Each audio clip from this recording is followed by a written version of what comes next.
Alright guys, I figured I'd go ahead and turn this on and rip this short block apart. Record it, I guess. It's the motor we picked up. We're going to be doing a rebuild on. It's going to be a stock 1600 here. This motor was rebuilt, has very short mileage on it is the story, and it got stored for about 25 years now. And well, it's been since '84 supposedly. And we're going to go ahead and pull it apart and take a look at it today. We've already got the cylinder heads off and the cylinders. We were able to salvage the cylinder heads. We haven't rebuilt those yet. We do have them torn apart. On the other hand, we weren't able to salvage the cylinders, so we will be putting new cylinders on this for sure.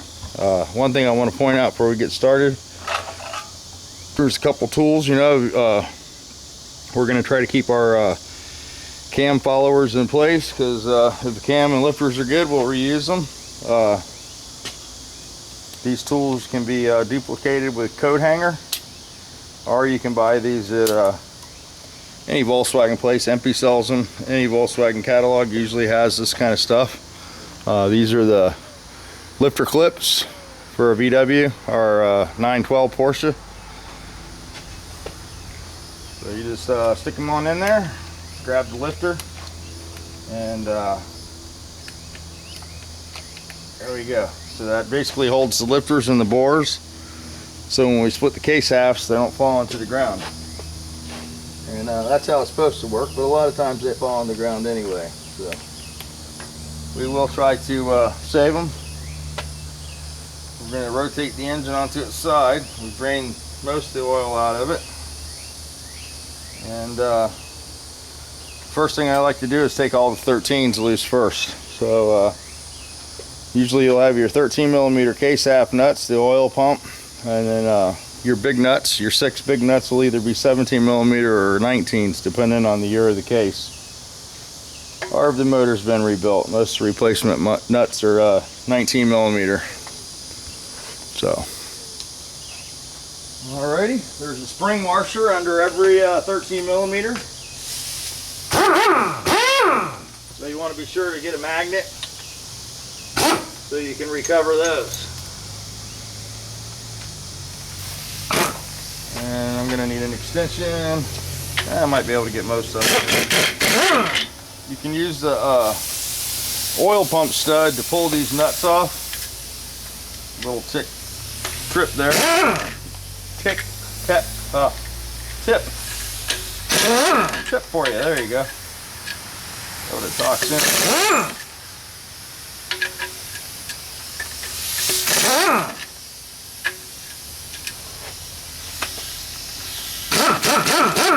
You want to loosen all these up, take them off before you try to take the oil pump out, of course.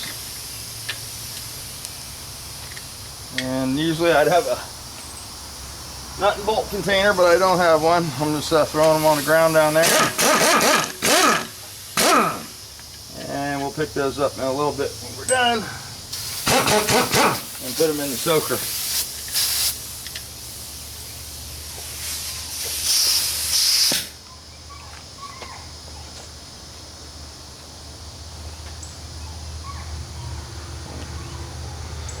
Change this air fitting out real quick.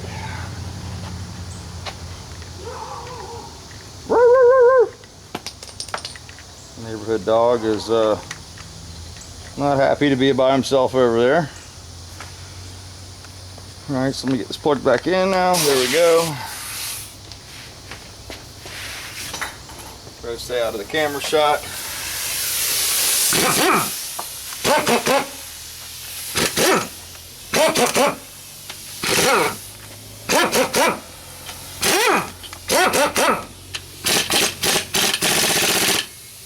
There's the tight one. A couple of these will have a bolt and a nut. They're through bolters. Sometimes you got to grab the back with a wrench. Just like that.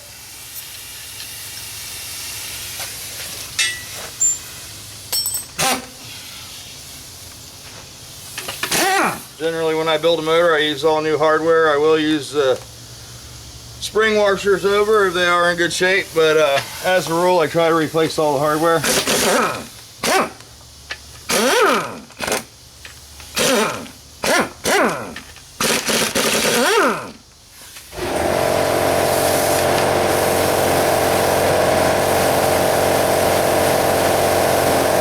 Your 4 oil pump nuts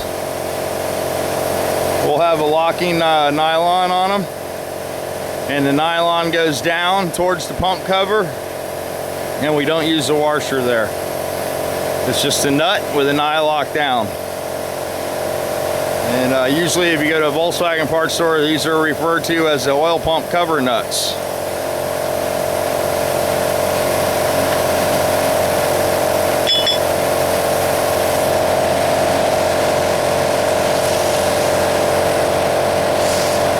Just want to give it a quick look over and make sure we got all our 13 millimeters where we swap our socket over.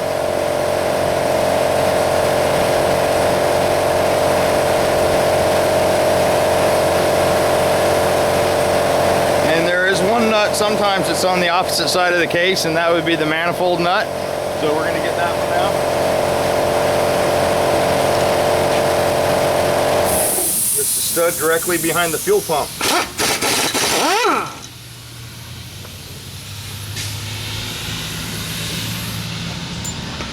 So I think we got all our nuts loose. We're going to go to the 19 now and get the big case nuts. The 6 main studs.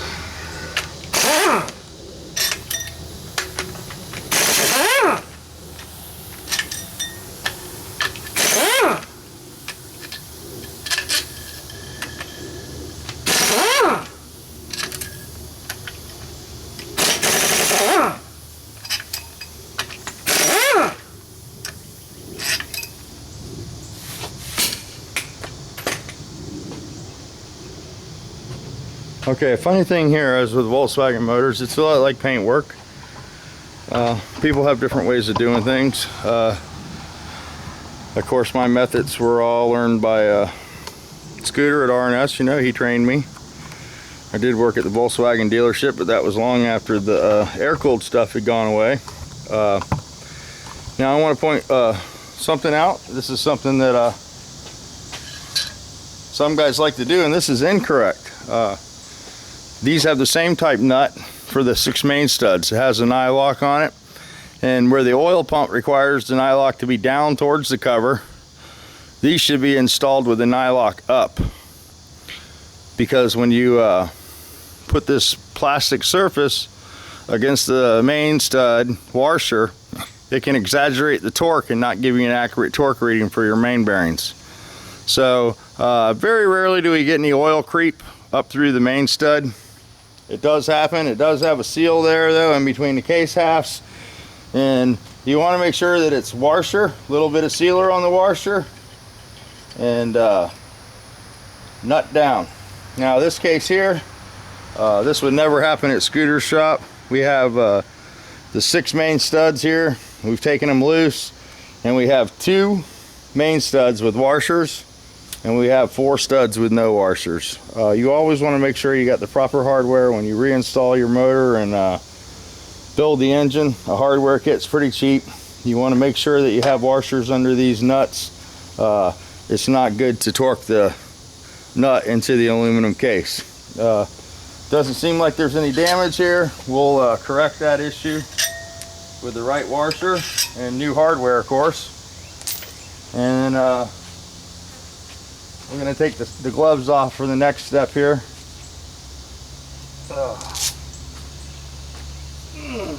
What's up, kitty cat? We got kitty cats running around. So we're going to be using our magnet next to get our spring washers. You want to grab the spring washer and basically unthread it. You know, right off the stud. Just give it a little wiggle. Some of them can be stubborn. You know, the grease has got them held down. So you want to try to get all these spring washers, because they can grab the case and make it difficult to split the halves. And you want to make sure all these washers go back into place. You know, the washers are what keeps the bolt tight, or the nut tight, excuse me. Here to start getting that stuff right, because you guys will call me on it. So there we go. And we're just making sure we got our washers that were installed off the case. So got one right here that wants to be stubborn. We'll have to get a screwdriver on.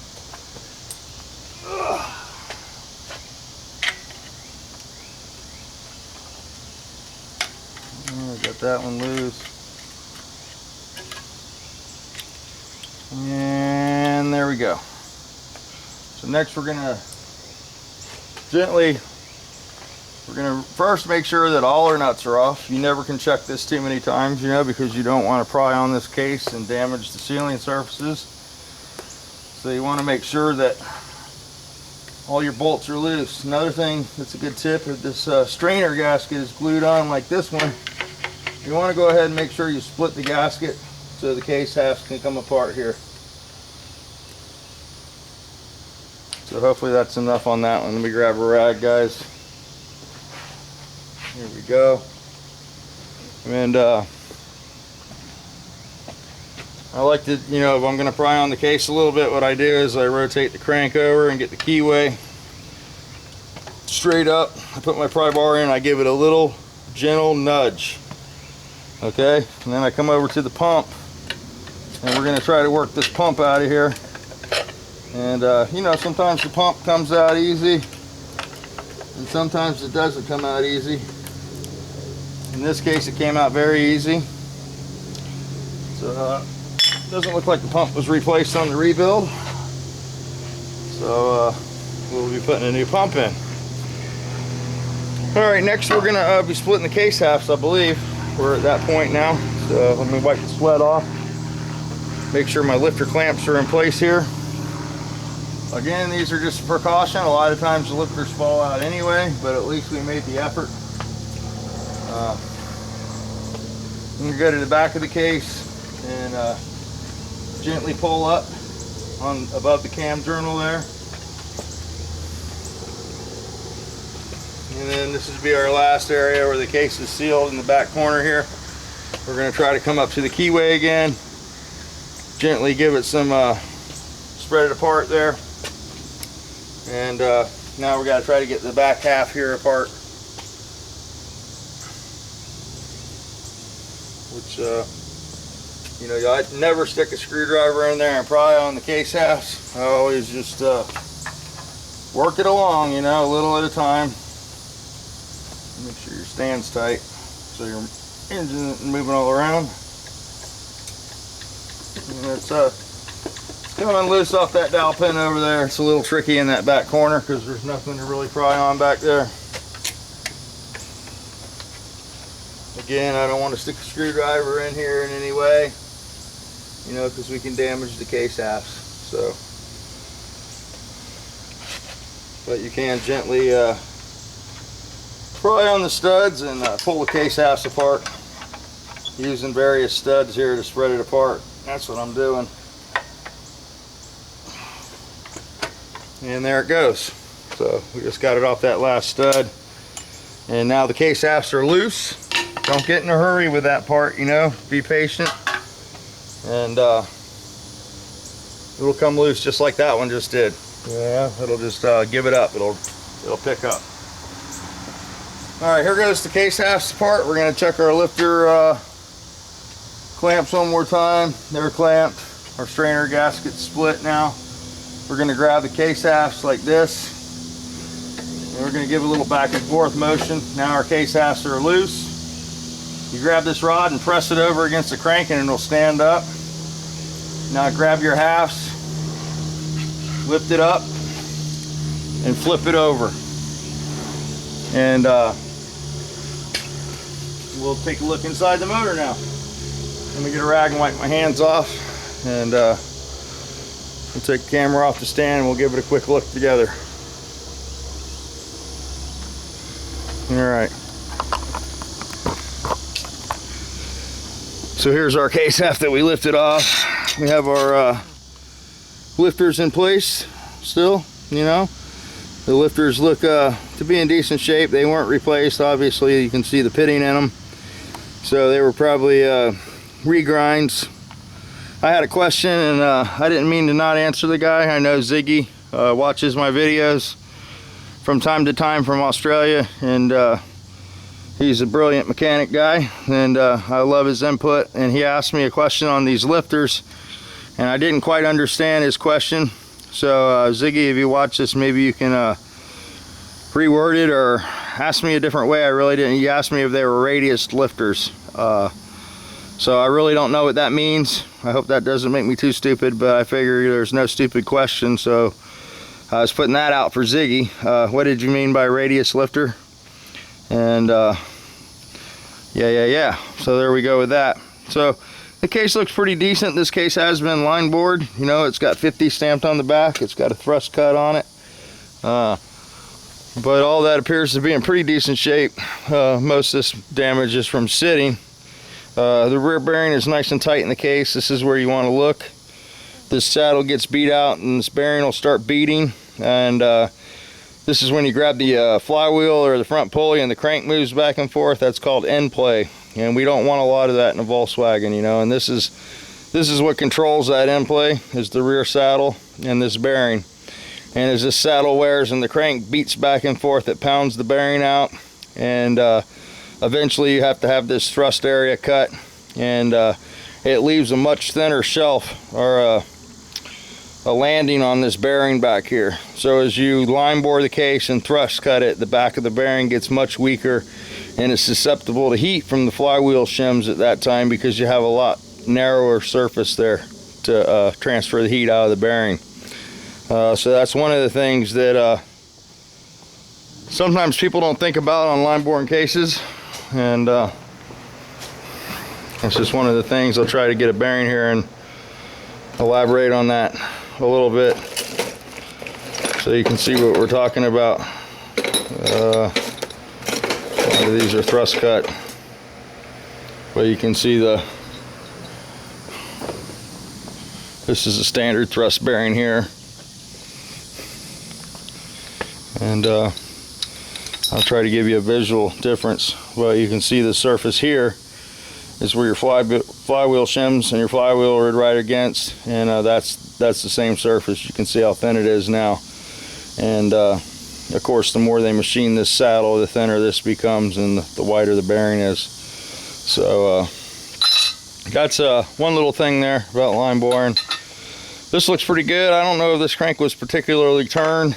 At this time though, if you want to continue with the disassembly, you would grab your camshaft and pull it out straight up. We'll set it on the ground. It's just a flat gear, nothing special, Volkswagen cam. Original equipment. And then our next step would be to grab this crank and yank it out onto the ground. And we'll disassemble it and marsh it and sandblast the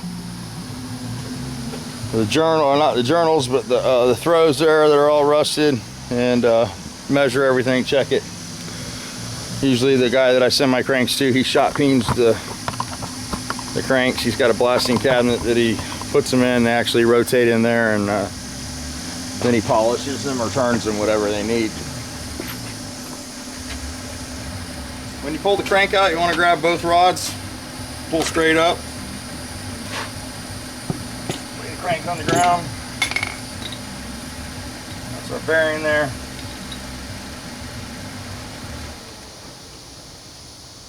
You can tell this motor wasn't that old. You know, everything looks pretty decent in it. The bearings aren't in the greatest shape, but yeah, I don't know how much of that damage was done from the elements being inside this motor sitting around, but you know, there's no copper or what have you on the bearing surface here, but they're not as pretty as I like them. You can see where that crank was wearing heavy in the center of the bottom of that bearing. You know, more than likely they just put bearings in it with an old crank, didn't have the crank turned or straightened. And these are the areas that I was talking about that you get the squirm. These saddle areas here. You know, the case will squirm right here, and eventually the case will get worn down where it's not really usable. This case doesn't look too bad, so that's a good thing. This happens to be a very rare case. It's a bus case, so we'll go ahead and get this cleaned up, and we're going to go back together with it. And new piston cylinders on this for sure, and set of rebuilt heads. It's got some single port heads. It was a single port motor, so we might rebuild those. One more thing I wanted to point out before I shut the camera off: if you're doing these at home, never use the paper gasket under the cylinder. This paper gasket gets compromised by the oil, and you can see this gasket's half there, half gone. And what happens is it lets the cylinder cock. The head becomes loose between the case and the cylinder head when this gasket goes away, and your cylinder starts moving around. Your heads will start popping, and you want to put some sealer there, but no gasket. So that's a little tip. And again, you know, this is how I do it. This might necessarily not be the way that everybody does it, but I had pretty good luck with this, and I got a pretty good reputation on the Volkswagen motors, so that's how I'm going to stick with it, the way I was taught. These lifters will definitely get replaced. You can see the pitting in them for sure. And this one here is quite dished. You know, we can reface these up to a certain point. That one is way past that point. They only have about 45 thousandths Rockwell hardness on them. And you know, if you have to reface them more than 20 thousandths, 15 thousandths, then you sort of run into an issue with you know, not having enough Rockwell on the lifter, and it'll just wipe out. So that's a thing to consider when you're considering reground lifters. You know, you do compromise the hardness of the surface when you grind it, and lifters aren't that expensive, guys, so it might be a good idea just to get in the practice of putting new lifters in for sure. Alright guys, we got the short block down. I'm gonna go ahead and shut this video off because you know, they're always a little long, and we'll get this turned back on after we get all this stuff washed up.